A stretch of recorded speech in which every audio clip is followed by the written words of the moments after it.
Je pense que chacun d'entre nous, selon ses souvenirs d'enfance, d'adolescence et même d'adulte, a en tête la recette qui représente la cuisine de grand-mère. Cela peut être un plat gratiné, un dessert comme une tarte myrtille, un couscous ou une brandade de morue selon nos origines. Et vous, quel est le plat qui représente votre cuisine de grand-mère? En ce qui me concerne, sans hésiter une seule seconde, c'est la blanquette de veau. Elle est simple, mais demande à être bien préparée. Et surtout, elle fait l'unanimité auprès de toutes les générations. Et savez-vous pourquoi elle est indémodable? Parce qu'on dit que la bonne cuisine est toujours nouvelle. Nous allons réaliser donc une blanquette de veau. Alors, la blanquette de veau, c'est un plat traditionnel de la cuisine française. C'est un plat à base de viande qui est cuit dans un bouillon avec une garniture aromatique. Généralement, l'essentiel, c'est carottes, oignons. Puis après, on peut avoir du poireau, thym, laurier, ail, un petit peu pour parfumer notre bouillon, ce qu'on veut, qui est ensuite historiquement lié avec du jaune d'œuf. Alors la cuisine a évolué, maintenant on fait un roux et on agrémente également avec un peu de crème et des petits champignons. On va tout de suite se lancer et on va commencer par notre viande. Alors, en viande, qu'est-ce que j'ai? J'ai du tendron et également de l'épaule de veau.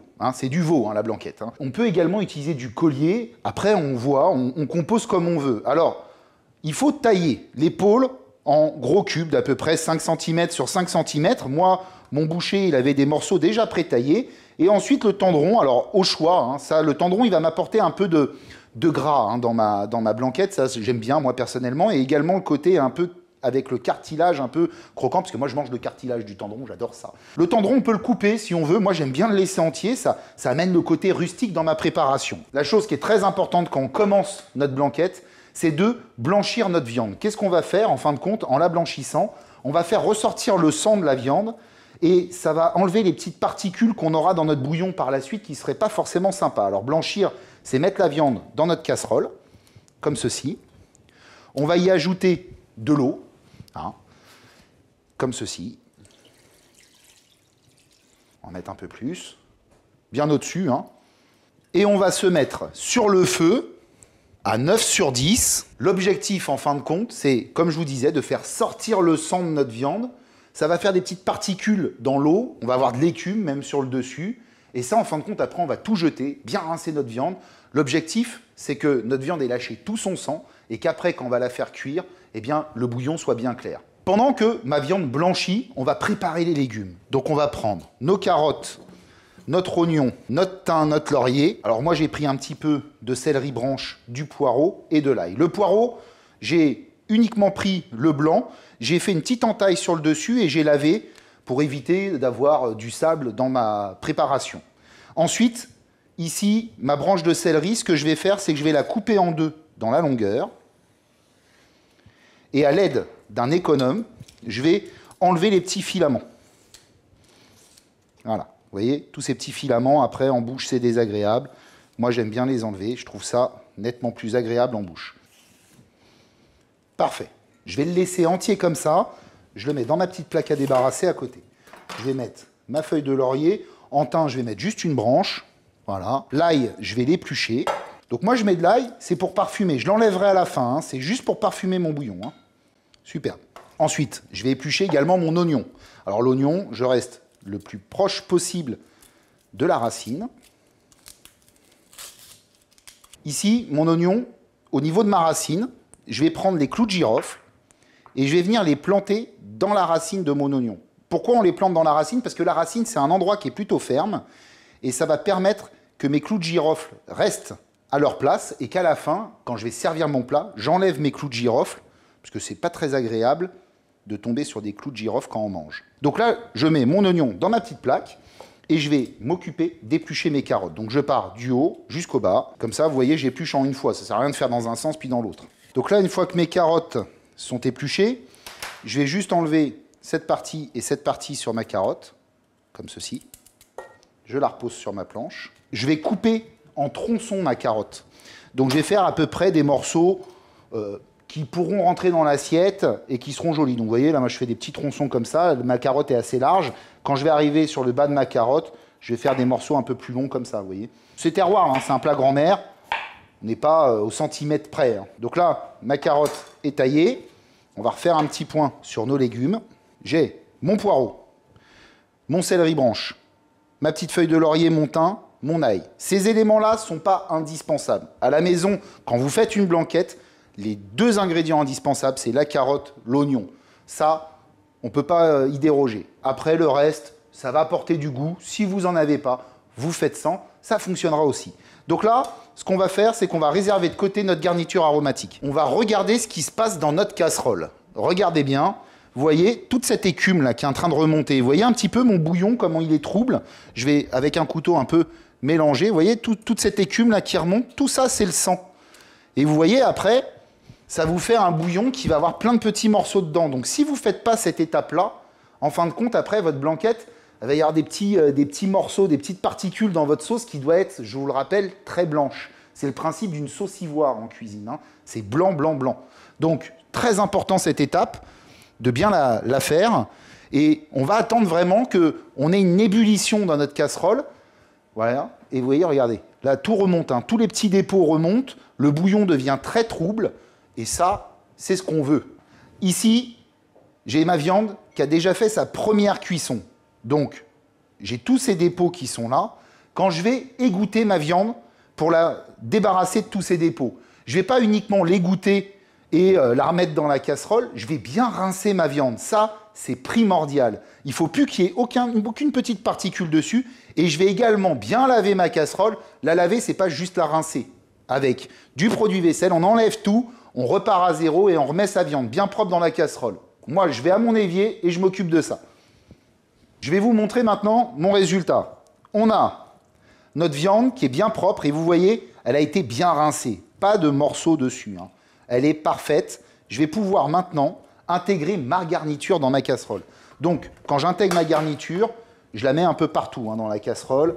On y va, on mélange. Il faut qu'elle soit bien répartie. L'oignon, je vais le mettre en bas parce qu'il a souvent tendance à remonter pendant la cuisson. Moi, j'aime bien quand il est bien cuit. Voilà. Je vais mettre mon poireau aussi sur le côté ici. Je vais mettre ma petite branche de thym et également mon laurier et mon ail. Voilà. Donc là, j'ai déjà mis l'intégralité de ma garniture. Je vais ajouter également le gros sel. Et je vous ai également demandé des grains de poivre entiers. Alors, si vous n'en avez pas, vous n'en mettez pas. Moi, je trouve que ça apporte quand même beaucoup dans la préparation d'une blanquette. Il faudra juste faire attention à essayer d'en enlever quelques-uns, parce que si une personne a tous les grains de poivre dans son assiette, ça peut être désagréable. Donc là, j'ai tous mes ingrédients dans ma casserole. Je vais ajouter de l'eau. On recommence. Et l'eau, je vais la mettre au-dessus, hein, plus qu'à hauteur. Donc là, on verse tout.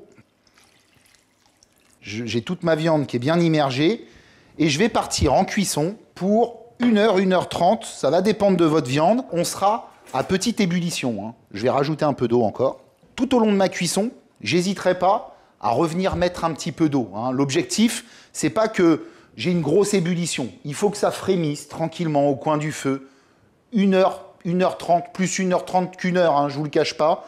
Et la viande va tout doucettement cuire. La garniture va transférer ses saveurs. Et là, on sera au top. Donc, on se retrouve dans 1 heure, 1 heure 30. À tout à l'heure.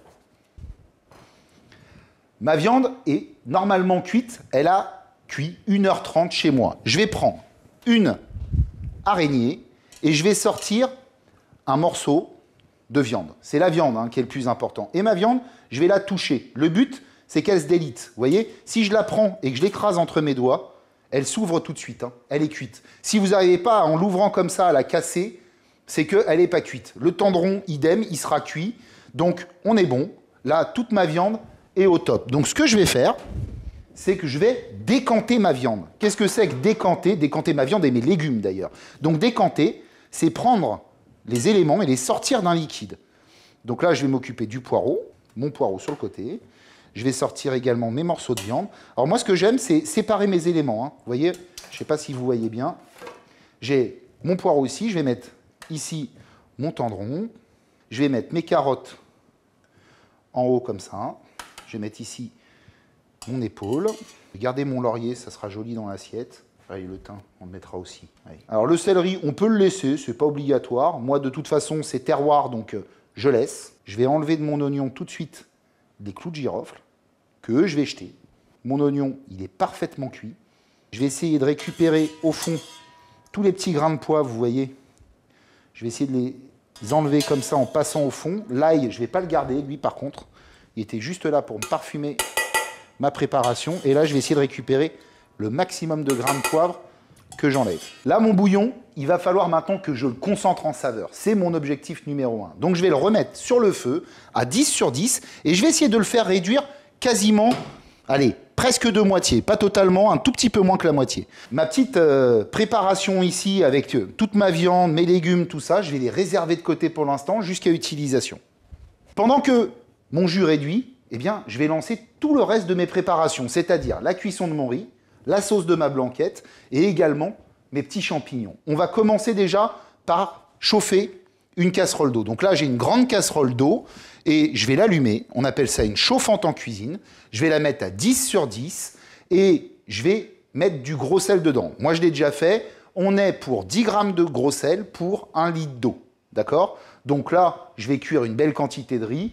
Je mets une grande quantité d'eau. Plus on a d'eau, meilleur c'est. Alors ça, c'est la cuisson du riz. Moi, je l'appelle comme ça à la française. On cuit dans un grand volume d'eau. Moi, pour la blanquette, je préconise un riz long. C'est la recette que moi, on me préparait quand j'étais petit. Donc, je vais mettre mon riz à côté de ma casserole et je vais attendre qu'elle monte en ébullition et après, je lancerai ma cuisson. Pendant ce temps-là, je vais m'occuper de préparer mon roux. Alors, un roux, c'est du beurre et de la farine, en temps pour temps. Même quantité de beurre que la farine. Donc, je vais déjà mettre mon beurre dans ma casserole. L'objectif est de faire fondre le beurre sans coloration sur un feu à peu près 5-6 sur 10, juste pour qu'il fonde tranquillement. Pesez bien le beurre et pesez bien la farine. Si vous mettez trop de farine, votre blanquette, elle aura un goût de farine. Si vous mettez trop de beurre, vous risquez d'avoir du mal à lier votre sauce derrière. Il y a plusieurs écoles sur le roux, il faut le savoir. Normalement, quand on fait une blanquette, il faut utiliser un roux froid au moment où on va monter. Ça, c'est ce qu'on on m'a appris quand j'étais à l'école de cuisine. En vérité, ça marche aussi avec un roux chaud. Moi, ce que je fais, je suis un peu entre deux. Quand mon jus est en train de réduire, je lance mon roux, je le sors. Et quand j'aurai besoin après de faire ma sauce, bah, mon roux sera déjà prêt. Il aura légèrement refroidi. Donc, je mets ma farine. Et là, je mélange assez rapidement de façon à ce que ça me fasse une sorte de pâte. Voilà, vous voyez, superbe. On fait toujours un peu cuire un roux pour qu'il perde le goût de la farine. Mais attention, il y a les roux blancs et les roux bruns. Les roux blonds, ils ont tendance à être utilisés pour les sauces blanches et les roux bruns pour les fonds. Donc si on fait colorer là notre roux, le problème c'est qu'on va donner une couleur à notre sauce. Donc là on va juste le cuire, il faut qu'il mousse légèrement dans la casserole, mais il ne faut surtout pas qu'il colore. Ça, c'est très important. Et là il est en train de mousser. Tranquillement. Vous voyez comment il a moussé? Là, moi, mon roux, il est bien. Je vais pouvoir maintenant, tranquillement, le laisser sur le coin du poste de travail. Je viendrai l'utiliser tout à l'heure quand mon jus de viande aura bien réduit, mon bouillon. Ça va aller vite, hein, dans pas longtemps, on est à table, hein, je vous le dis tout de suite. On va s'occuper de nos champignons de Paris. Alors, les champignons de Paris, moi, les champignons, j'aime pas les laver. Donc, ce que je fais pour éviter de les laver, surtout les champignons de Paris, je les épluche. Donc, je vais partir ici, je vais prendre et je tire comme ça. Et j'épluche mon champignon, ce qui me permet d'ôter également la terre qu'il y avait dessus. Donc, vous voyez, je prends comme ça et je tire. Je pars de la base. Alors, une fois que je l'ai épluché, il ne faut pas que je traîne à le travailler parce qu'il peut s'oxyder.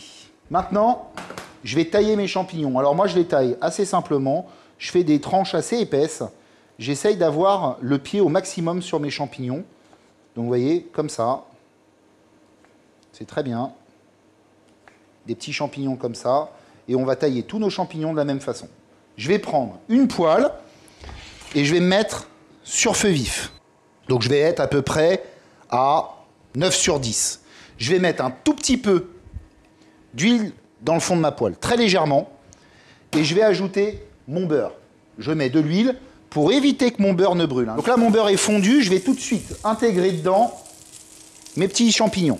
Là, je vais aller chercher maintenant une jolie coloration. En attendant que mes champignons colorent, j'ai mon eau qui bout derrière. Je vais pouvoir intégrer mon riz dans mon eau. Je ne m'embête pas, hein, selon les riz, vous regardez sur l'emballage de ce que vous avez acheté. Et Le riz long, là, moi je vais partir pour 10 minutes de cuisson. Donc je vais me mettre un minuteur et je lance mon minuteur sur 10 minutes. J'attrape mes champignons et je les poêle un petit coup. Je fais attention à ne pas aller trop vite non plus sur mes champignons. Moi, je vous ai fait prendre du citron parce que moi, quand je fais des petits champignons dans la blanquette, je mets toujours un peu de jus de citron. Je déglace mes champignons avec un petit jus de citron comme ça. Ça me permet d'apporter un peu d'acidité pour apporter un peu de douceur dans cette blanquette. Voilà, là, ça va déglacer mes petits champignons. Je vais ajouter un coup de poivre moulin, un petit peu de sel. Je vais être au top, regardez. Voilà, mes petits champignons, ils sont jolis. Je vais les mettre de côté et je les utiliserai au moment du dressage. Et j'ai mon bouillon tout au fond là-bas qui est presque arrivé à moitié en réduction. Donc je vais pouvoir maintenant intégrer dans le bouillon de ma blanquette de la crème liquide. Superbe. Ça, moi, c'est une chose que ma grand-mère ne faisait pas, mais personnellement, j'ai eu la chance de goûter différentes blanquettes dans ma vie et je trouve que la crème apporte beaucoup. Donc je vais venir mélanger mon bouillon. Et là maintenant, je vais surtout attendre que celui-ci remonte en ébullition et je pourrai finaliser ma sauce. Mon riz, je le mélange de temps en temps également. J'ai mon bouillon qui a bien réduit. On a quand même bien baissé dans la casserole. On va le mettre sur le côté. Ici, j'ai mon roux. Mon roux, moi, il a refroidi. Il est légèrement tiède. Je vais prendre une louche et je vais tranquillement intégrer, pour commencer, une petite louche de mon bouillon dans ma casserole. Et là, mon roux, vous allez voir, il va tout de suite épaissir. Hein, vous voyez? Donc ma technique, moi, c'est de commencer en dehors du feu. Alors, c'est pas tout à fait comme ça qu'on vous apprendra dans une école, mais là, vous êtes sûr au moins de ne pas avoir de problème.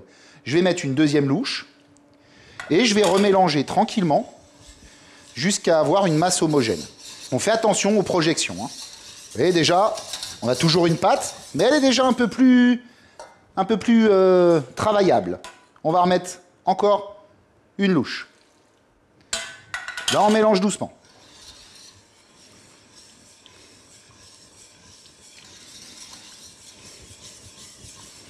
Ce qui est très important avant de rajouter du liquide, c'est que votre masse soit homogène. Hein. Mettez pas trop vite le liquide, sinon vous allez avoir des problèmes de grumeaux.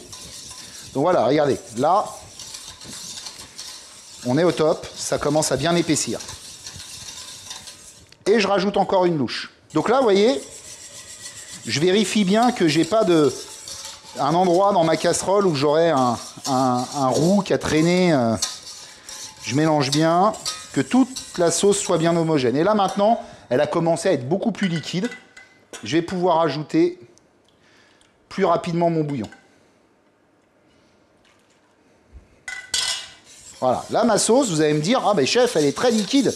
Alors ce que je vais faire, c'est que je vais me remettre sur le feu maintenant. Et là maintenant, je vais pouvoir cuire ma sauce et la mélanger au fur et à mesure, en ajoutant le bouillon au fur et à mesure, pour que celui-ci épaississe en cuisson. Hein. Il faut une sauce très nappante sur une blanquette. C'est l'objectif. Hein. On se met à peu près à 6-7 sur 10. Et vous allez voir, vous allez très vite remonter en ébullition, hein, parce que votre bouillon est en train de bouillir il n'y a pas si longtemps que ça. Et là, votre roux va commencer à épaissir. Hein, et c'est normal. Et on rajoute son bouillon au fur et à mesure. Le but est d'avoir quand même pas mal de sauce hein, sur une blanquette. On laisse réduire tranquillement. On prend le temps. On mélange régulièrement sa sauce. Alors, je vais vous montrer un petit truc pour voir si votre sauce est bien ou pas. Vous trempez une cuillère dedans, un peu comme une crème anglaise. Vous prenez, vous tirez un trait. Elle tient ma cuillère. Elle est très nappante. Moi, personnellement, je trouve qu'elle manque un peu de sel. Donc, je vais réajuster mon assaisonnement. Allez, 2 belles pincées de sel. Je vais remettre un tout petit peu de poivre dedans. Je vais venir hors du feu. Donc, ma sauce, elle est bien nappante. Hein, je vous ai montré.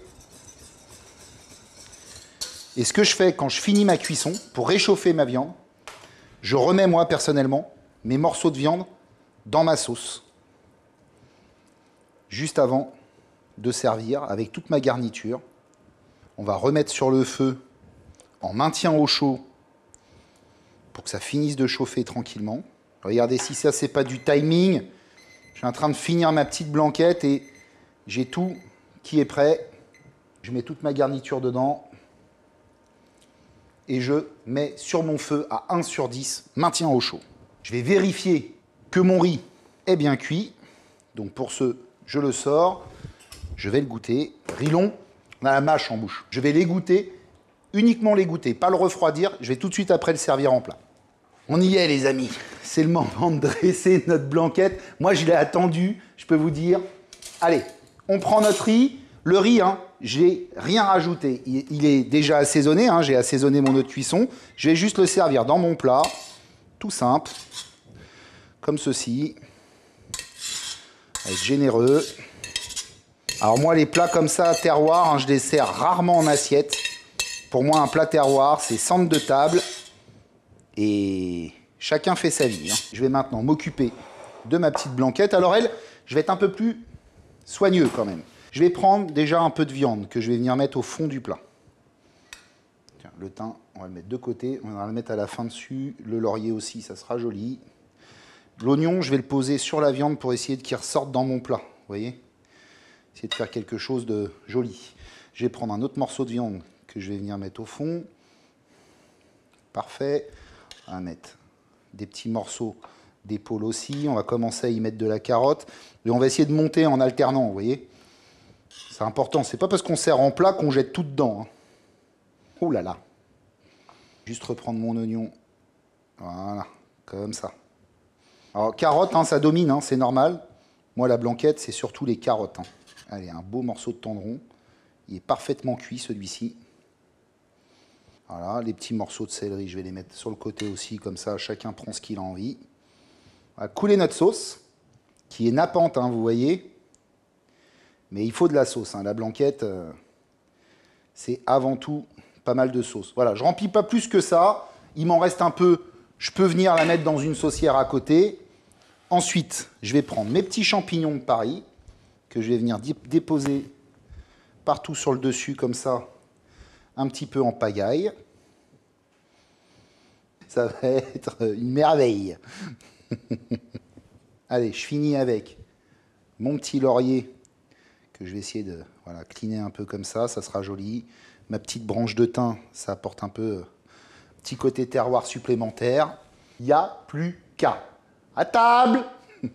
Non, je suis tout seul. C'est génial. Allez, je vais me servir. Vous allez me prendre pour un fou, vous.